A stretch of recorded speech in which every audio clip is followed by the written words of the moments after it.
Hey, everybody, welcome back to another episode of Brilliantly Resilient Live. I'm Kristen Smedley with my partner in crime, Mary Fran Bontempo, and we've got a third wheel in the circus today. We have already been having the best time with one of my Thanks best for of the inviting besties. me. One of my best of the besties from Twitter. And I know that Mary Fran is like, okay, we met on the tweeter. It's the tweeter. We met another friend of Kristen. I'm normal. I mean, okay, not normal, but I'm not like crazy. I promise. Well, you have to know someone to top this train already. So I feel like I fit in then. You guys, this is you know her as Prairie Wife in Heels. She is actually Cathy Holman as well. She's a 2-in-1 here today with us. That's joining right. us in the Zoom room for Brilliant Resilient. And I could not wait to get this conversation started. So thank you so much, Cathy, for being with us today.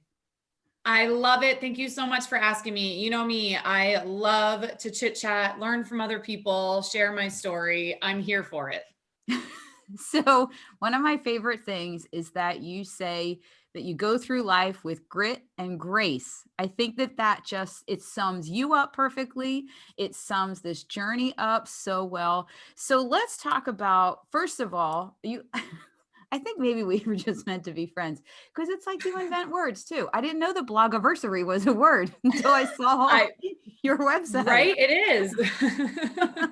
So it's your 7-year blogiversary. Tell us about the blog and then we'll kind of go into how all this came to be. Okay, so I have a blog called prairiewifeandheels.com, and my whole entire mission through the blog is to help support other women, wives, and mothers so that they can lead a life of grit and grace. And I live in Wyoming with my 5 children in the middle of nowhere, but I'm originally from Milwaukee, Wisconsin. It sneaks in there every once in a while. And so I feel like I've had such a journey kind of getting to become a part of that Western life. And there's just some things that take grit. Like you just have to suck it up and shoot the rattlesnake because your husband's gone, or you go without power for 3 days, things like that. And then the grace is kind of twofold. I really try to treat everyone I meet with respect, with kindness, and I try and live each day in a way that I'm proud of as I reflect on it. But I also wholeheartedly have seen examples in my life where I've needed God's grace and, his mercy to get through it. So that's where that concept of grit and grace goes, hand in hand. So I love that because I grew up, and so did Kristen, like a little Catholic girl. And one of the things that you too? Oh my God. I'm wearing my rosary. Look, I'm wearing my rosary. I got my Jesus Mojo necklace on here with all my little charms. Anyway, so when we were when I was a kid, go ahead, Kristen. I know it was a millennia before you were a kid, but but one of the things that we were always told was God helps those who help themselves. So to my mind, that means that you have to give it your all. You have to put whatever you have into it. God's already gifted you with a certain amount of resilience and skills and all that other stuff. So you put what you have into it. And then at some point you go, all right, I did what I can do. And then you need a little help. Help me. Yeah. You need a little help. A little more oofta. Yeah. Yeah. So that message dovetails really well with that whole idea of that resilience idea, but at some point you also got to let it go, right? Yeah, and there's some things that you learn, I think, as a mother and just as a woman that you just have to let go. You have to give it to God, right? And that's that grace aspect. You've got to have the grit. Like you said, you got to work for it, but in the end, it's going to be God's plan over and over and over, though sometimes it takes a decade or so to really see where we were going. That's me. I got 2 decades. I'm like 20 years later. Oh. Yeah. Oh, but it's a good feeling when you finally are like, oh, that's right. You did know what you were doing, right? Yeah. When people feel like they're a slow learner, I go, oh, let me tell you my story. And then they're like, man, at least I'm not as slow a learner as you are. 20 years. Wow. No, seriously. That is my mantra. On prairiewifeandheels.com, I talk about parenting, I talk about fashion, I talk about marriage and friendship and pretty much everything that's happened in my life. And my mantra is I'm real, I'm authentic, you get what you get. And either I'm going to make you feel better because you're in it the same way as me, or I'm going to make you feel better because you're not half the hot mess I am. So either way, you're going to leave feeling good, right? Well, wait. And I also think we need to add in the one thing that you said to the stuff that we talk about. Like we talk about what's your sucker punch, what's your train wreck, and then we talk about you have to take an action step. So Mary Fran, I think that we need to add in there, and we will credit Prairie Wife, that sometimes you just got to shoot the rattlesnake. Sometimes Sometimes you just got to suck it up and shoot that baby because no one's going to save you. You need to handle it yourself. That's a perfect way to describe grit. Like, no one's coming to save you. Hashtag shoot the rattlesnake. I love that. I hope I never have to do that, but I love it metaphorically. So here's the deal. 3 of my children are boys. I actually have 6 rattlesnake carcasses in my freezer because they like to save them to then show people, because typical man, it didn't happen if you don't have the trophy. So, that's also grit. You have them in your freezer? Oh, that's grit, girl. You win.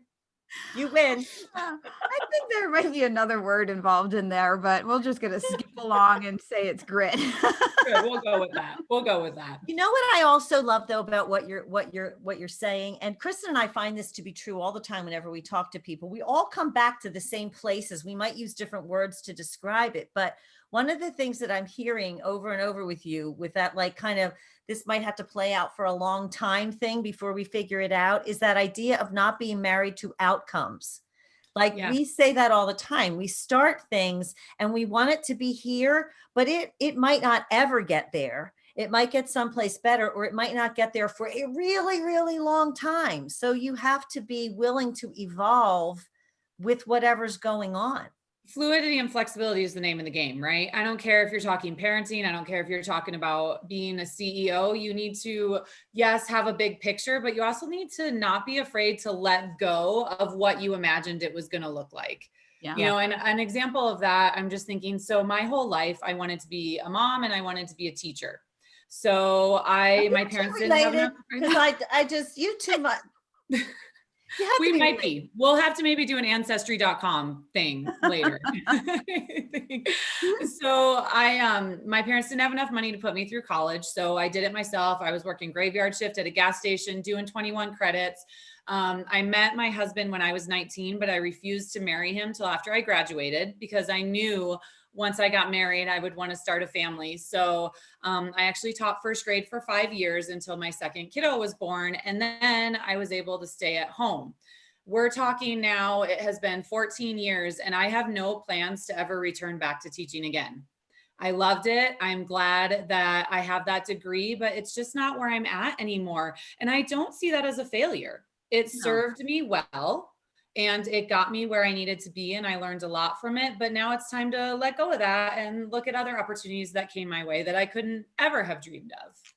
Yeah. Well, I mean, and look at all the skills that for you to have dreamt and planned to be a teacher, those skills you developed that are your brilliance, you're using them.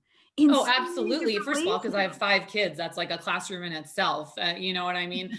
But also, the being able to do lesson plans, to look at the big picture, that fluidity and flexibility that comes with a child that's struggling over here while I have to maintain over here is not being a woman keeping track of 873 things. I don't care if you have kids or not. I mean, right. Maybe just me, but no, I think you're right on. I think you're right on about that. But this whole idea of fluidity and flexibility, and what Kristen was saying was that like that transferable skill set. And we talk about using those things maybe in non-traditional ways, but those skills that we learned in traditional ways, the 3 of us, once again, here we go, have education degrees. So we've all used that skill set, right, in ways that are, we didn't intend to necessarily, but part of that evolution of life and growing and making the most of every moment where you happen to be is being able to take those skills that you have and transfer them to your current circumstances and maybe your new goals. Like you were saying, you're in a place now where teaching might not be it, but all of those things that you've learned up to this point are helping you move forward with whatever your goals are now. Well, and isn't your podcast a perfect example of teaching, right? You guys are using the public skills, the speaking, all those things that you've learned about communicating as an educator to now communicate with your listeners on the podcast and teach in a whole new way. And that's how I look at the radio show that I have now. It's really kind of goes hook, line, and sinker. Is that the right phrase? As I'm saying it, I'm like, am I saying it the right way? But it kind of goes, let's use hand in hand. It goes hand in hand with the blog and spreading that message of grit and grace. Is just a new and unique way to spread that message that I couldn't have ever thought of. Yeah. You know what's funny? Before COVID shut everything down, I got a call from my college roommate who was also in school for education, and she is still teaching after these 157 years that we've been out of school. And because I had put a book out last year, and the person that wrote the foreword for my book, the kids in her third grade were studying. And then she says to them all, I know someone that knows him. And they were like, what?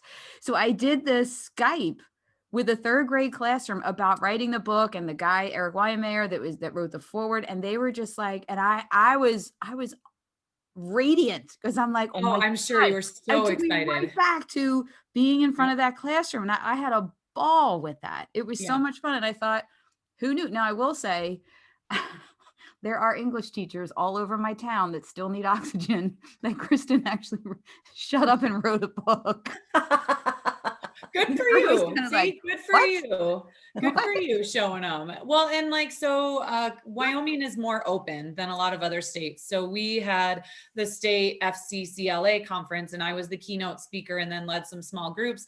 And it's a bunch of high schoolers, right? What is more intimidating than 100 plus high schoolers to talk to? So guess what I did? I brought a huge bag of M&Ms, like the little individual, and I just chucked them at them, like randomly all throughout. I would stop and ask questions, like what you would do as a teacher. And I literally was just throwing. There's some hilarious pictures on my Instagram of me like, but it worked. They loved it. And the advisors weren't turning down the chocolate either. So things like that. You're so right. There's just things you don't even think of that come back into play later on in your life. Nothing is wasted. No experience is wasted. Yeah, I love that concept. What I also love is the way you are building community in a place that, as you said, it's wide open spaces, very spread out. You're in the middle of nothing. You're talking to cattle every day. But in order to go beyond that, you have to extend yourself a little bit. And that's not always an easy thing to do. I think maybe particularly when you're somewhat isolated, because you have your routine, you know what you got to do during the day. And that's for not everybody is so inclined to go out and to meet other people, but there are opportunities to do that through online stuff and through on your show and all that. And you're already doing that. Yeah, I love that you pointed that out. That's actually part of the reason why I started blogging 7 years ago. Sorry, I hit the mic. 7 years ago this month is one of my neighbors who also has 5 kids. It's the long Wyoming winters. I mean, I don't know what to say, but she kept on giving my number out to new moms that she knew for help breastfeeding, or just they were struggling, and she knew that I would help them in a way that was not demeaning, if that makes sense. You understand what I mean. And so finally one day she goes, well, how about instead of me handing your number out to all these random people who are calling you crying at 2:30 in the morning, true story, you start a blog. And I was like, what's a blog? I mean, I didn't know. I'd been popping babies out, and I didn't have time to do any of that. So that is honestly why I started prairiewifeandheels.com, was just to offer that support to women that needed it, thinking it would just be a good way to connect with them locally. Because as you said, I'm half an hour from town. Wyoming is very rural. Our whole entire state has 500,000 people. We have 2 Targets in the whole entire state, 2 escalators in the whole entire state. What? So 2 Targets in the whole state? I know. Oh my God, I'm hyperventilating. And they're not even super targets. They're like regular little targets. So that was my plan. And then now it's worldwide. It's a worldwide brand. I have readers from all over the world. And part of it is they're intrigued by that Western lifestyle that I share and that we live. We have chickens and we butcher pigs and our kids hunt and that's what we eat and everything like that. But I think more than anything, it's just that reality and that transparency of, I don't know what I'm doing, but let's walk through this together. And if we step in a gopher hole, cool, we'll get back up again and keep going. I just love the idea of taking people on this journey with you. And Kristen and I have done that from the beginning of this show. Like our whole thing was shut down pretty much as soon as it started. We did our live event on March 7th, the week Oh before. no, that is right when it started. Yes. Right before the world ran out of hand sanitizer. Yeah, March 13th is when at least Wyoming was like, done. That was exactly the way it was here. And in fact, we really kind of questioned. I mean, I think we would have plowed ahead if we'd had to do it in hazmat suits because we were like, we are not stopping this. Talk about resilience. I mean, my goodness, ladies, practicing what you're preaching right there. Yeah, exactly. But beyond that, we had no idea where we were going to take this and just decided to go for it with the show and everything and make mistakes in real time and let people see, you know what, it's not all pretty, it's not fancy, it is what it is, but here's the information, here's what we know, hopefully this is the part that matters and this will help you. And that's kind of what you're doing. Yeah. And I look to, through that 7-year anniversary, I look back and some of the writing at the beginning makes me cringe and I really want to like edit it. You know what I mean? Because 7 years of writing. At first I used to write 4 articles a week. Now that I work at the radio station, I do 2 new blog posts a week because I'm writing 5 articles a week for the radio. But I just look at how I started and I was nursing my baby number 4 when I was like literally sitting here nursing and typing with one hand. And now all my kids are in school. I have a freshman in high school. He's dating. I mean, so I have readers that have gone through all this with me. And it's just been humbling and just so rewarding that I've been able to connect with all these people. And just, even if I just offer them a laugh or a smile or escapism or something like that, it's just, oh, it's so rewarding to connect, isn't it? It's just so rewarding. It's fantastic. And I think that what's at the heart of why we all get along so well, having only met on the Tweeter, some of us tend to not log in until other people text them and say log in. But anyway, I think it's this whole just being of service and sharing the journey so that someone else can be helped. And I think that when people go about it that way, like we did, then you don't worry about when you have hair like mine and there's a pandemic and all the salons are closed and you decide to go live on Facebook every day. Ladies and gentlemen, purely. But people love that. They love that. Like my Facebook lives that have like thousands and thousands of watches are the ones where I started crying in the middle. Because I was like, seriously, like there was one, I think it's one of my biggest ones. I was just like, my kids are growing up and then I'm like losing it. I'm like, I didn't mean that. But like, that's what people need. They need that. They need to know they're not alone. And that was my number one thing too. Look, my town that my kids go to school in, there's a 4-way stop. We're like, go to the 4-way stop. And that's how we tell everyone what to do. There's a little more than 2,000 people in the whole town. And I decided from the beginning, I was going to be authentically me. I'm talking photographs. I'm talking what I wrote about because I didn't want to be somewhere in town and have someone say, you said you only go out wearing makeup. Why do you look a hot mess? And it was just so important to me from the very beginning to do that. And I think it's paid off because that's what people want. That's what people want is the real. Yeah. They want the no makeup. Who cannot relate to all these pandemic issues right now? I mean, that's where we're all at. Who can't relate to that? Yeah. You know, it's funny you say that about being real and it gets so many views. At the beginning of this year, now I'm 20 years into raising blind kids. I have a mastermind program. I wrote a book on it and still my son is sitting at Penn State this year and the mobility instructors, Pennsylvania would not release them to him. And he's in a new apartment and he needs to start memorizing routes and they wouldn't release him because of their COVID guidelines, right? But they opened the school. So I'm professional. I have all this stuff. I'm a speaker, but I was just a mom this one night and I was Mama bear. I turned on Facebook Live And I was trying to be professional. And then as I'm hearing myself say that all this advocacy and all this national stuff in my own state wasn't helping, then I'm like, the tears start. And then I was getting phone calls and messages. People were like, those people in Pennsylvania made you cry on Facebook. What can we do to help? Like, you don't make Kristen Like, but really, but who can't relate to that? Like, who hasn't had the moment where they're just like, I can't anymore, right? And it doesn't do anyone any service to pretend you don't have those moments. It doesn't do yourself, because then you feel like you can't have them. It doesn't do other moms who are in the middle of the poopy diapers and the nursing and pregnant and husband traveling. I mean, there's so much. And I think it's super ironic. What actually kind of took my blogging and my brand to the next level. My mom and sister both had breast cancer. My sister was diagnosed at the age of 38. Wow. So I chose to have a preventive mastectomy.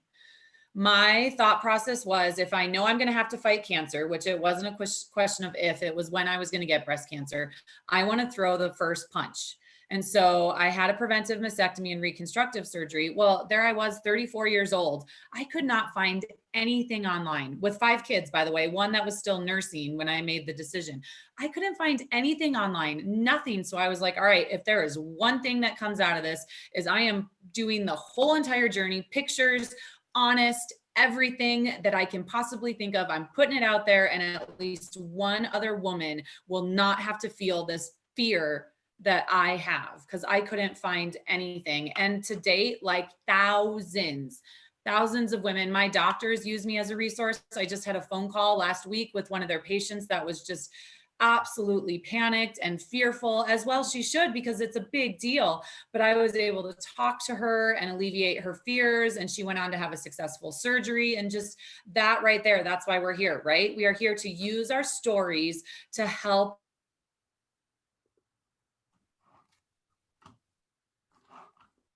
let them know they're not alone. Like, there is power in that honesty. Yeah. I'm remembering now when I first decided that we were going to be best friends for our whole entire lives, whether you liked it or not. It was, you said that line, I wanted to throw the first punch on Lee Warren's show. Yeah, on his podcast. Yep. It was when I began cleaning my office. Oh my God, I cleaned the whole thing out and remodeled it. And I heard that and I was like, oh man, that's brilliant. Throw the first punch. Don't wait for, you see you're going into something. Don't wait for the sucker punches to come at you when you can actually plan ahead. Get it. Yep. Break first. Yep. Love Yeah. it. Yeah. I was listening to pretty much everything that you said just there. And a couple things jumped out at me, and Kristen and I say this all the time about being the resource that you didn't have. You want to be that resource for other people so that other people don't have to feel that. And that kind of elevates your experience beyond your own personal pain. That was the way I always felt about my son's addiction issues. If I can talk one mom off the ledge, then it's not just about how miserable I was. It serves a purpose. So there was that. And then when you were talking about the authenticity stuff and being yourself, you know what, that it not only creates common ground with people, but it validates our humanity across the board. It just validates the fact that we're dancing as fast as we can, and sometimes we just can't keep up. And when you allow other people to see you not keeping up, everybody just breathes this collective sigh of relief. It's like, oh, thank God, I'm not a total failure. Right? This happens to everybody. Right. Amen. So I have 2 things about that. First of all, as you were talking, the whole Catholic connection, we're taught that there's purpose in suffering. Mm-hmm. You can dedicate your suffering to others. You can learn from suffering. Suffering brings you new strength. Suffering brings you compassion for others. And I think that has definitely gone into my mentality of like, this is super sucky, but I know there is purpose in it. And then now I was so focused on that thought, I lost my thought of the other thing. Oh yeah, the authenticity. So many times my readers message me, text me, I don't know how you do it all, because I have 5 kids, I have a career in the radio, and then I have the blogging. Now I'm traveling the state speaking, and sometimes I look pretty. And I'm like, honey, I don't do it all. My kids are old enough, they clean the house. My husband helps out by getting kids picked up. And I also have like a super tight, obnoxious schedule that I will not veer from. Like my friends book time with me 3 weeks ahead. And I love that they know that that's what they need to do for us to be able to meet. And and of course I share all this on the blog and I let people know, my sink with dirty dishes. I think there's probably like 500 shots on Instagram of that reality. Like I can't get something under the faucet, time to do the dishes. Right? And when my kids were little and how do you find time to work out? Guess what? I pay someone to watch them half a day so I can have that time. And I'm so honest about it because I do not want other women to think no one does it all. No one does it all. And if they say they are, they're freaking lying. And I'm going to call them on it right now. No one does it all. Either something gives, your house is messy, or you look like bunk and you're using dry shampoo the 5th day in a row, no judgment. Or, you're hiring someone to do it on the back end and just not telling anyone. Yeah. Yeah. It's the truth. It's the truth. You can't, No. just keep buying when we let other people off the hook, it just levels the playing field. And we're letting ourselves off the hook. Who wants to maintain God. I do not want to have red lips and straightened hair every day. I cannot do that. Give me my messy bun and my saggy sweats. And there's no shame in that. They're just, yeah. Anyway, I love you ladies. And I love your attitude because it fits right along with mine. Let's just be us and the world's going to be a better place if everyone can just and do that. Give each other grace, right? Give each other grace. And I would say right back at you. We love you too. Your attitude and your messages. I think that this one of the, our friend David Fagenbaum, one of our very first guests that was on, talked about when you can't find silver linings, create them. And I think one of the biggest things that I've done in my own mind is noticed or created this silver lining that as I'm scrolling through my Instagram and Facebook and all during this pandemic time, I think people are more relaxing more, or those of us that are like this are surfacing more about, look, we don't do it all. Look at my crappy kitchen behind me. I have to go live right now because I got 75 people on their stupid YouTubes and Zoom schools. And I'm walking around with my laptop trying to find where I can get connection. Where's the lighting? Where? Yeah. Right. You can look on Instagram and see my setup here, there's a bowl of tomatoes right here. And it's actually been fun to see how people are just real, the real side of everybody. And I'm hoping that is one of the things that continues. I would agree. And one of my sayings, I say it all the time, whatever is terrible now is going to make a good blog post later. Right. Right. Or it's going to be a funny story later.